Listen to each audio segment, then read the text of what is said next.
Hello, this is SageNX, and today we are starting a completely new series of videos titled Hunter versus Everything. Everything that comes to my mind in terms of dungeons and raid instances. I will teach you how to behave in this kind of environment. Basically, I will teach you and show you how to kill bosses, how to finish dungeons, how to improve your gameplay, how to survive and deal a lot of damage, where to position yourself. Today's video is Maw of Souls. It's a level 9 of a Mythic key dungeon. Because it's a level 9 Mythic key dungeon, we have two deadly debuffs or buffs for the creatures inside. The first one is called Blustering. Every time you kill a minion, this minion is buffing the other one next to it by 20% of damage and HP. And the second debuff is Overflowing, which basically makes healing harder for our healer. Every time when a player gets overhealed, it creates a shield that's blocking some amount of the healing received. Basically, those two debuffs are not the hardest ones. But every time when you got the Blustering debuff, you need to remember not to pull too many minions. Every time you kill one minion from this pack, it will buff all the others around him. And after a few of these buffs, a minion can just one-shot your tank. As you could see in the video, first we killed the two guards at the beginning of the instance. After that we went to this small bridge where I am now and killed a pack of the birds just to not to pull anything else, so the birds won't debuff any other minion. We are killing a pack of 3 mobs right now. I focus the caster one. As you can see, I position myself in far back just to make sure that my barrage or sidewinders won't pull anything else. And we are going to the hardest pack at this first part of the instance. I am targeting before the furthest one just to do as much AoE damage as possible. At the beginning of the instance we set a AoE chain stun rotation for the minions. So in this way, every time the minions are at low health, we can stun them. So when one of them dies and buffs the other one, it will be stunned and won't deal so much damage for some time. As you can see, I position myself with my back to the boss, so I won't accidentally pull the boss. It's very important in tight instances when you have a lot of groups of mobs and bosses, everything close together. After killing the last pack of mobs, now we are approaching the boss. Generally his abilities are the same as on normal modes, normal mythic mode. With the one difference that everything hits a lot harder and you really need to dodge as much as you can to reduce the damage you are taking. At the beginning of the fight I used my pot of prolonged power with the true shot aura to maximize my damage and stack together the cooldowns. Also we've got bloodlust, and now I'm just trying to dodge the purple clouds to avoid damage, maximize my DPS. I got feared at this stage, but I didn't get any extra damage from the clouds, so that's okay. Here I should actually MD the tank and pull all the minions towards him. After they are grouped up together, I am going all out with my AoE damage. As soon as the boss is at low HP, it's good to climb this cliff that I am on now, because after the fight will finish you can instantly click the horn, which will take you to the other stage of the encounter. Now we are in the second part of the instance, the ship phase. It's really tricky to use any kind of AoE that Hunter has. For example, my sidewinders or barrage. If I use them in the position I am now, I will pull the mobs that are on the right side through the wall. So basically what we are trying to do, what the tank is doing, it's pulling the mobs in this small room here where we can AoE freely. I really like how the tank is tanking the instance, because here he is taking all the minions in this small room at the beginning of the ship. Here I can position myself with the back to the ship and AoE the mobs freely. And there is another advantage of tanking the mobs in that place. This is the place where everybody spawns after dying. So if unfortunately somebody will die, it will spawn in the same place and we can finish off the minions. That's really helpful, really useful. If you haven't noticed earlier, I'm trying to stay in the green circle most of the time when I need healing.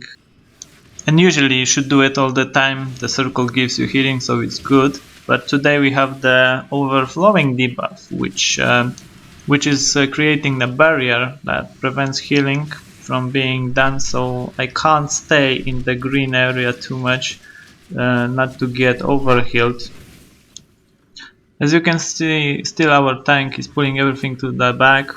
At this minion, I popped my pot and my true shot aura to just kill it as fast as possible. We've got a druid healer with tranquility, so he can heal us pretty well, but this minion really needs to die as soon as possible. It deals a sick amount of damage to all raid members. This is why you should kill him as soon as possible. And because we are getting all the time constant damage, I am staying all the time in the green circle to get as much healing as possible. This mob is pretty straightforward. You just need to take him a little bit back, not to pull anything else, and you can go all out with your DPS. You should just avoid the green thingy that he is creating on the ground. The tank needs to pop some cooldowns here. Our tank is well geared, so he doesn't need to pop too much.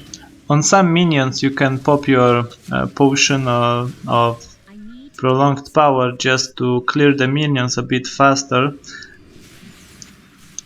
At the beginning of this small pack of mobs, I popped my binding shot just to keep them in one place so we can AoE them faster and easier.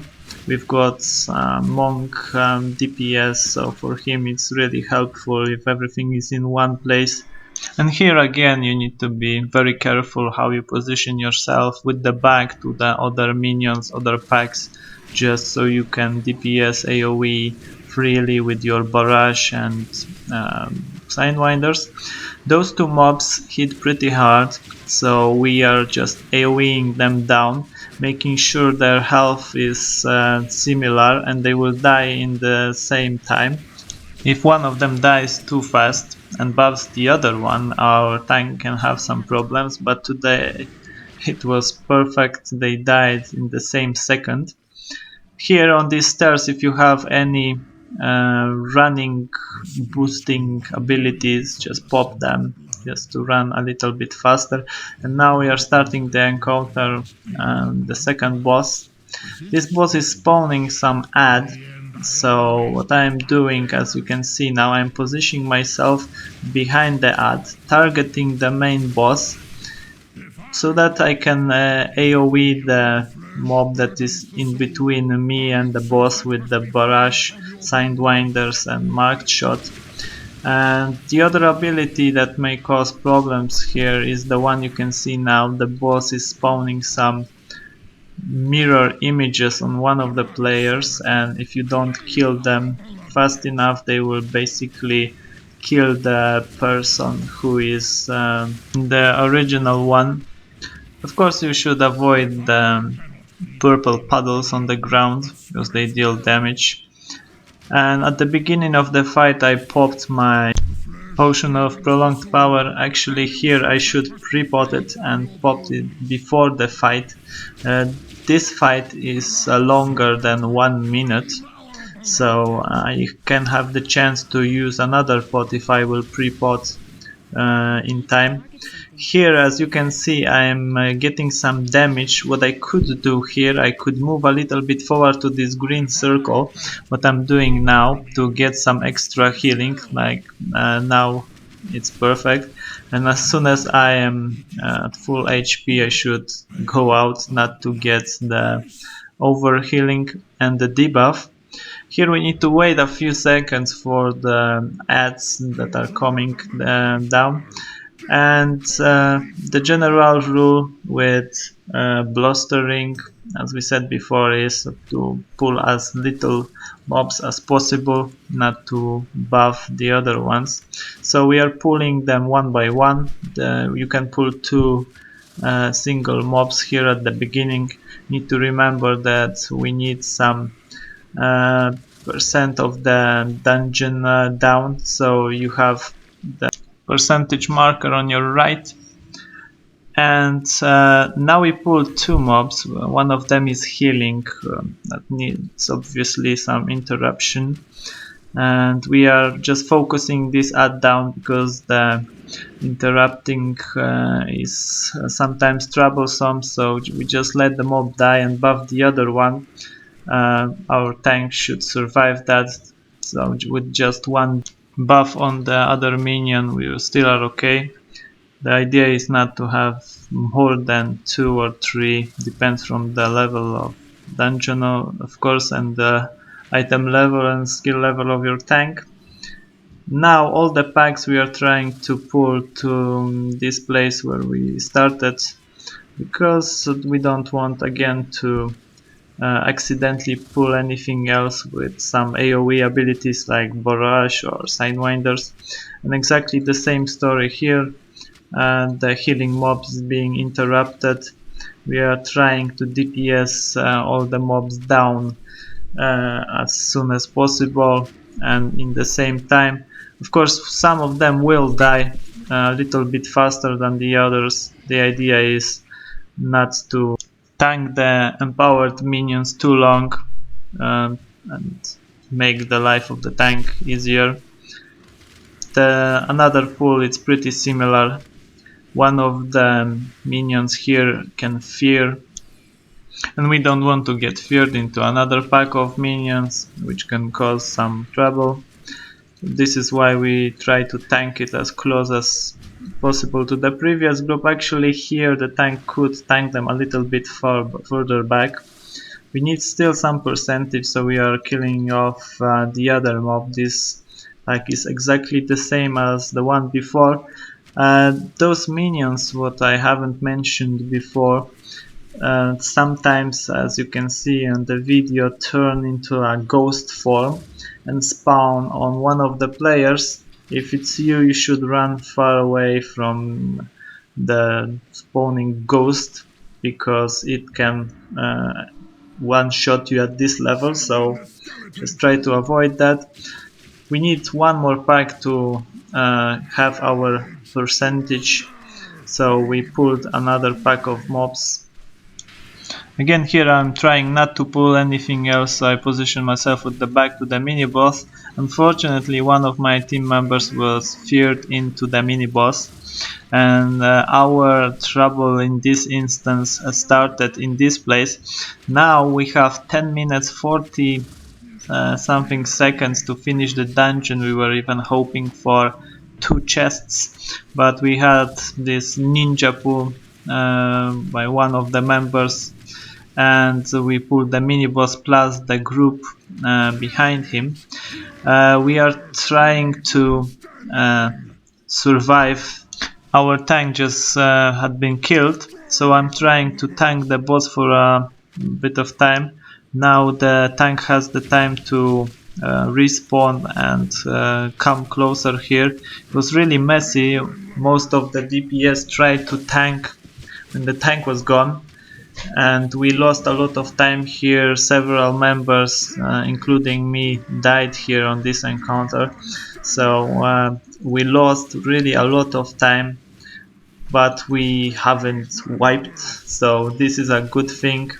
But if you look at the timer, maybe it was even better to wipe here and just regroup.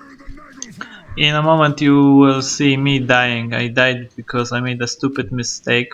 This mini boss makes some kind of ghost charge. As soon as I saw the boss charging at me, I should disengage or move a little bit to one of the sides. I think I was casting some aim shots or something like that, which I should stop and just move. I haven't done that, so I've died.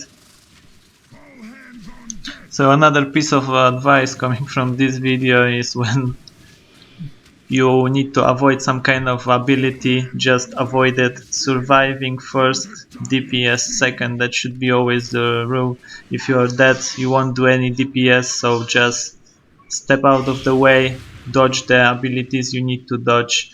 And this is like the general raiding rule that you need to apply if you want to be a good raider. Most of the characters, I think all of them has some defensive ability. For me it's the turtle shell that I can pop and mitigate all kind of damage if I know that I can't avoid something. I'm just popping my turtle and absorbing the damage. This is one way to survive. Most of the classes have this kind of ability. Mages have ice block, other classes have other abilities, so you can always pop your defensive cooldown when you need it.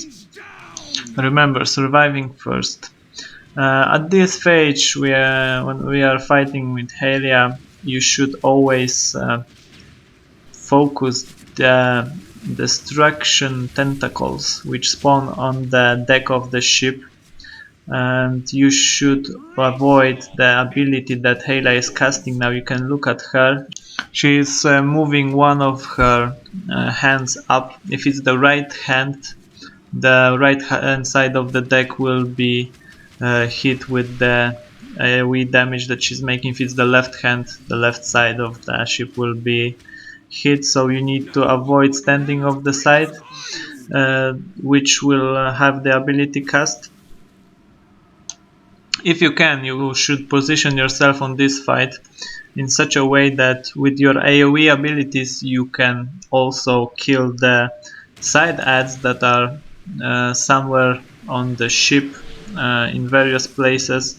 This is why I position myself a little bit further back just to hit as many tentacles as possible with my barrage and sidewinders. With the sidewinders you should remember always to target the ad that is the one furthest back.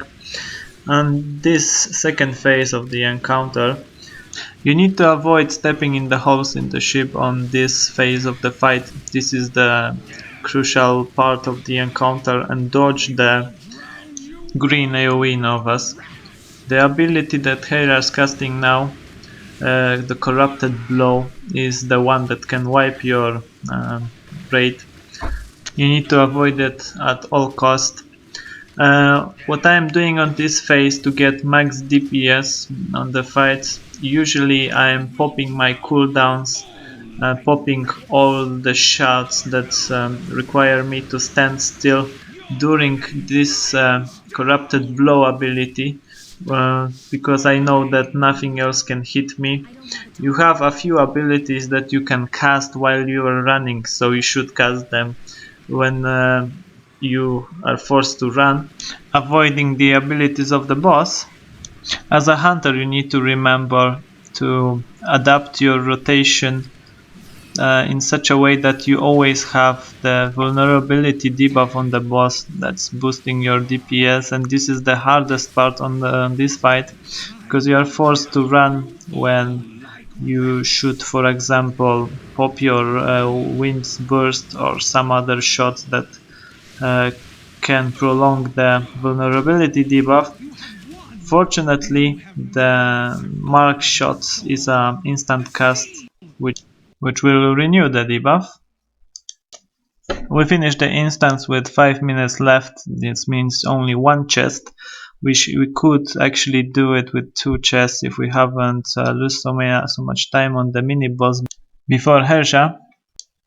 I hope the advice that I showed you will be useful to you and will make your mythical dungeon Maw of Souls a little bit easier.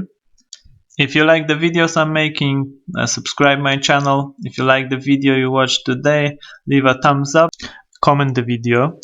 Soon I will add a couple more videos, probably from Emerald Nightmare raid instance on heroic mode, and some other mythical key dungeons. Thank you for today, see you in another video.